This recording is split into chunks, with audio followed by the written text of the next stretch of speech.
अलीगढ़ जैसी घटना, एक माँ ने अपनी बेटी का घर उजाड़ दिया, शादी होने से पहले ही घर उजाड़ दिया और उसी दामाद को, जो दामाद बनने वाला था, उसी दामाद को लेकर के फरार हो गई और अपना भी घर उजाड़ दिया। और 12 महीने बीत जाने के बाद फिर वही महिला, जिसको सास कहते हैं, जो सास दामाद को लेकर फरार हुई, फिर अपने पूर्व पति जीजा के साथ फरार हो गई। तो ऐसी महिलाओं का क्या अंजाम होना चाहिए या ऐसे आदमियों का क्या अंजाम होना चाहिए?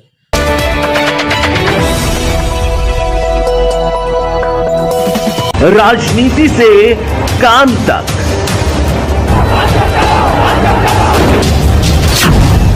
अपराध से अंजाम तक, खेत से खलिहान तक, अब हर खबर पर होगी हमारी नजर।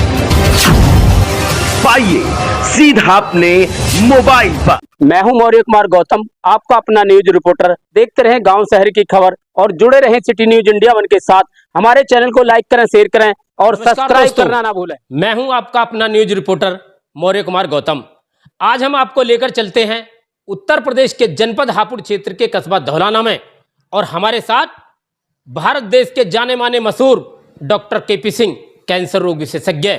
इनसे आज हम जानना चाहते हैं समाज में रिश्तों को तार तार किया जा रहा है। सास दामाद को लेकर फरार हो गई या दामाद सास को लेकर के फरार हो गया।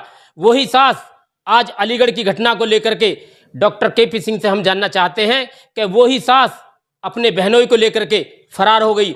चलिए इनसे जानना चाहते हैं अलीगढ़ जैसी घटनाओं को लेकर के आखिर ये कहना क्या चाहते हैं।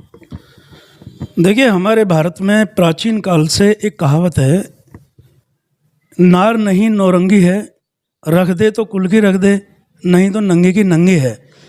परंतु यह वाक्य प्रत्येक महिला पर लागू नहीं होता। कारण है कि हाथ में पांचों उंगली बराबर नहीं हैं। जिस महिला ने गलत कार्य किया उसी को तो गलत ठहराएगा समाज।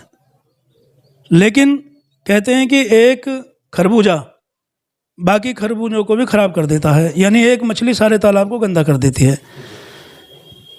पहले अलीगढ़ वाली जो ये घटना घटी है, जिसमें सास एक दामाद को लेकर के फरार हो गई और अब अपने फिर उसने बहनोई को लेकर के चली गई, तो ये दोनों घटनाएं ये बताती हैं कि वह महिला चरित्र से सही नहीं है। ऐसी महिलाओं का जो चित्रण है भारत में, वो अन्य महिलाओं को उसकी गलतियों से सीखने पर उन्हें मजबूर करता है। एक तरह से देखा जाए तो बहुत सारे लोगों का ये मानना होता है, शिक्षाविदों का और बुद्धिजीवी वर्ग का, कि हमें स्वयं गलती करके नहीं सीखना चाहिए, बल्कि दूसरों की गलती से सीख लेनी चाहिए। समाज के अंदर इस तरह की कुसंगित महिलाएं जो इस प्रकार के कुकृत्यों में शामिल हैं, ये केवल और केवल ऐसे बीमार दिमाग से काम कर रही हैं जिसका डॉक्टर भी समाज में नहीं है। क्यों? कि यदि किसी व्यक्ति के दिमाग में आपराधिक खेती उपज रही है, उसको तो वो स्वयं ही काटेगा, कोई दूसरा व्यक्ति नहीं। पत्रकार महोदय, इस समय आपके दिमाग में क्या चल रहा है मुझे नहीं पता, अन्य किसी व्यक्ति के दिमाग में क्या चल रहा है मुझे क्या पता। अब यदि कोई अपराध बोध इस प्रकार के कार्य कर रहा है तो यह अत्यंत निंदनीय है और समाज को इससे सीख लेनी चाहिए ताकि इसकी पुनरावृत्ति रुके। यह अत्यंत दुखद बात है कि आज की महिलाएं इस प्रकार के कार्य कर रही हैं, जिन्हें सुन करके, देख करके, पढ़ करके बड़ी शर्मिंदगी महसूस होती है कि हमारा देश कहाँ जा रहा है। तो डॉक्टर साहब, आपका मानना है कि इस जो घटनाएं घट रही हैं, क्या महिलाएं दोषी हैं, पुरुष दोषी नहीं हैं? देखिए, ज़्यादातर मामलों में तो दोनों ही दोषी हैं। पुरुष वर्ग भी दोषी है, महिला भी दोषी है। केवल ये नहीं कहा जा सकता केवल महिलाएं ही गलत हैं, पुरुषों का भी कहीं ना कहीं रोल होता है। जिस तरह से महिलाएं इन अपराधों की शिकार हो जाती हैं, तो इसी तरह से पुरुष भी अपराधों में पहले से ही अपनी संलिप्तता दिखा रहे हैं। कई जगह देखा गया है कि महिलाएं इस तरह से अपराध को अंजाम दे रही हैं कि कोई नीले ड्रम में मिल रहा है आदमी और कोई सीमेंट की दीवारों में चिना जा रहा है।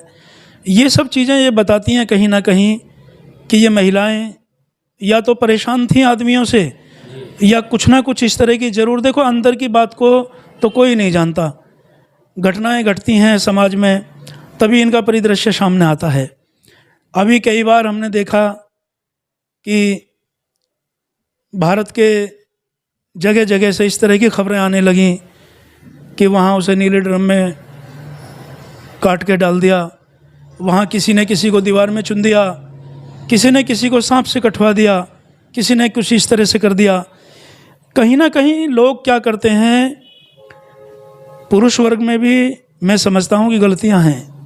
अब मैं एक छोटा सा उदाहरण देता हूँ एक चिकित्सक होने के नाते, कि यदि आपने समय रहते बच्चे की सही तरीके से परवरिश नहीं की तो बच्चा आगे चल कर के अपने हाथ से वो रोज़गार निकाल देगा। जिस रोज़गार के लिए बच्चे को तैयार किया जाता है माता पिता का सहारा बनने के लिए, धीरे धीरे उसकी उम्र ऐसी लाड़ प्यार में निकल जाती है। अंततः क्या होता है कि वो नौकरी पेशा लायक रहता नहीं, फिर शादी का प्रेशर आता, शादी कर दी जाती है। अब तुम अपना खर्चा तो चला नहीं पा रहे, अब दूसरे के बच्चे को तुम अपने घर में ले आओगे।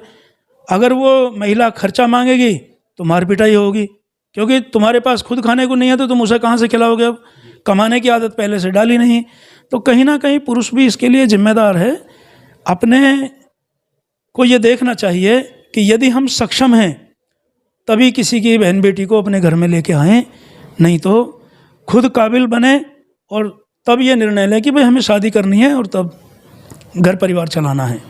सर, डॉक्टर साहब, देखा जा रहा है कि जैसे अलीगढ़ जैसी घटना, एक माँ ने अपनी बेटी का घर उजाड़ दिया, शादी होने से पहले ही घर उजाड़ दिया, और उसी दामाद को, जो दामाद बनने वाला था, उसी दामाद को लेकर के फरार हो गई और अपना भी घर उजाड़ दिया। और 12 महीने बीत जाने के बाद फिर वही महिला, जिसको सास कहते हैं, जो सास दामाद को लेकर फरार हुई, फिर अपने पूर्व पति जीजा के साथ फरार हो गई। तो ऐसी महिलाओं का क्या अंजाम होना चाहिए, या ऐसे आदमियों का क्या अंजाम होना चाहिए? देखिए, मैं अभी कुछ दिन पहले एक अखबार की खबर पढ़ रहा था कि एक महिला अपने पति को छोड़ करके अपने बॉयफ्रेंड के साथ भाग गई। जब वो भाग गई तो उसने उसको ले जा करके मुंबई में किसी वैश्यालय में बेच दिया 2 लाख रुपए में। तो उसने क्यों बेच दिया? क्योंकि वो ये सोच, उसके अंदर एक सोच काम कर रही थी कि जब ये अपने आदमी की नहीं रही, मेरे साथ भाग आई, तो फिर ये एक दिन मुझे भी धोखा दे के भागेगी। तो उसे तो उसने मतलब कहने का कि गाय भैंस की तरह बेच दिया ना। तो क्या रहा उसका समाज में? नैतिक पतन महिलाएं खुद कर रही हैं अपना। इन्हें ये देखना चाहिए कि भाई जब तुम शादी करके आ रही हो किसी के साथ में, तो या तो उसे निभाओ, अंततः निभाओ। इस तरह से छोड़ के भागना समाज के लिए ये बहुत ही एक बुरा संदेश है, ऐसा नहीं होना चाहिए। इससे अन्य माता बहनों पे और बहन बेटियों पे भी इसका असर, बुरा असर जाता है। सर, ऐसी महिलाएं जो जब समाज में रहती हैं, बदनाम हो जाती हैं, तो वो अपने जीवन में क्या महसूस करती हैं? बिल्कुल, आपने देखो सही बात पूछी है, और मैं इसके लिए आपको बताना चाहूँगा। अभी कुछ दिन पहले मैं यूट्यूब पर एक वीडियो देख रहा था। एक महिला चिल्ला चिल्ला करके कह रही थी कि भैया शादी मत करियो, कोई भी शादी मत करियो। किसी ने पूछा क्यों? अरे क्यों क्या, जब पैसे से महिलाएं मिल रही हैं तो फिर शादी की क्या ज़रूरत है? एक सोचने की बात है। और ये भावना उत्पन्न होती भी है लोगों के। जब शादी हो रही है अच्छी भली, शादी के नाम पर महिला आ रही है घर में, और फिर भी महिला भाग जा रही हैं, तो फिर उन्हें रखने का क्या फ़ायदा, बताइए। तो मैं समझता हूँ कि ये अंततः बुरा संदेश है। अगर शादी ब्याह होते हैं तो उनको निभाना चाहिए, उनकी रस्मों को निभाना चाहिए, शर्तों को निभाना चाहिए, और ज़िंदगी को जैसे हमारे पहले बड़े बुजुर्ग जीते आ रहे हैं वैसे ही जीना चाहिए। ज़िंदगी जीने का आनंद तभी है ताकि आने वाली पीढ़ी और हमारी होने वाली संतानें भी ये देखें कि हमारे माता पिता हमें क्या संदेश दे रहे हैं, क्योंकि माता पिता से ही बच्चे सीखते हैं। सर, आप भारत देश के मशहूर कैंसर रोग विशेषज्ञ हैं डॉक्टर साहब, और तो आप जो है क्या संदेश देना चाहेंगे, क्या प्रकाश डालना चाहेंगे ऐसी महिलाओं और ऐसे पुरुषों पर? देखिए, मेरा ये कहना है और मेरा ये मानना है कि जितनी भी महिलाएं हैं और जितने भी पुरुष हैं, पुरुष वर्ग के लिए तो मैं ये कहना चाहूँगा कि देखो, ज़्यादातर पुरुष जो है घरों में नहीं रहते हैं। मानो मैं हूँ, आप हैं, इधर वकील साहब बैठे हैं, सभी अपने अपने घर को छोड़ करके अपने अपने रोज़गार के लिए आए हुए हैं। अब ये जो आए हुए हैं यहाँ काम करने के लिए, हम लोग काम करने के लिए, ये क्या हम अपने लिए आए हुए हैं काम करने के लिए? हमने अपने घर को छोड़ा, बच्चों को छोड़ा, आपने, मैंने, वकील साहब ने, औरों ने भी, सब ने अपने अपने घर को छोड़ करके अपने अपने काम पर आए हुए हैं ना। तो हम किसके लिए आए हैं? अपने बीवी बच्चों के लिए। तो मेरा ये संदेश है कि घर पे रह रही महिलाओं को यह देखना चाहिए कि हमारे बच्चे के अंदर किस तरह के संस्कार डाले जा रहे हैं। कहीं हमारा बच्चा ऐसा तो नहीं है कि नाम ही हमारा है कि हमारा बच्चा, और उसमें संस्कार दूसरे के हैं। क्योंकि हमारे भारत के अंदर एक कहावत और है कि यदि आप अपने पड़ोसी को नुकसान पहुंचाना चाहते हैं तो उसे नुकसान पहुंचाने के लिए अगर आपको सांप भी पालने पड़े तो आप सांप भी पाल लेंगे। ये सोच करके सांप पाल लेगा पड़ोसी के, पड़ोसी को काट लेगा। तो मेरा ये मानना है, अपनी आस पड़ोस में नज़र रखते हुए अपने बच्चों को अच्छे संस्कार दें। बच्चे संस्कारी बनेंगे तो बुढ़ापे में काम आएंगे। नहीं तो आजकल की स्थिति ऐसी हो गई है कि 60 प्लस होने के बाद बच्चे ये सोचते हैं कि भाई इनको जो है वृद्धाश्रम में डाल दो, और जगह जगह वृद्धाश्रम में IAS IPS बड़े बड़े लोग पड़े हुए हैं। गिनती नहीं है कितने लोग पड़े हुए हैं वृद्धाश्रमों में, जबकि उनके पास पैसे की कमी नहीं है, लेकिन उन्होंने बच्चों को संस्कार नहीं दिए थे। उन्होंने पैसे कमवाए, उनसे पैसे कमाने की वो मशीन बन गए। अब वो अपने लिए जी रहे हैं, भूल गए माँ बाप को। क्योंकि पहले अगर उन्होंने ये संस्कार डाले होते। और कुछ लोगों की गलती यहाँ ये भी आती है कि लोग अपने माता पिता को नहीं मानते, नहीं इज्जत करते। इसी चीज़ को हमारे बच्चे देखते हैं, और जब हमारे बच्चे देखते हैं तो उसका प्रतिकूल प्रभाव बच्चों पे भी पड़ता है। तो रिजल्ट तो आपके सामने है।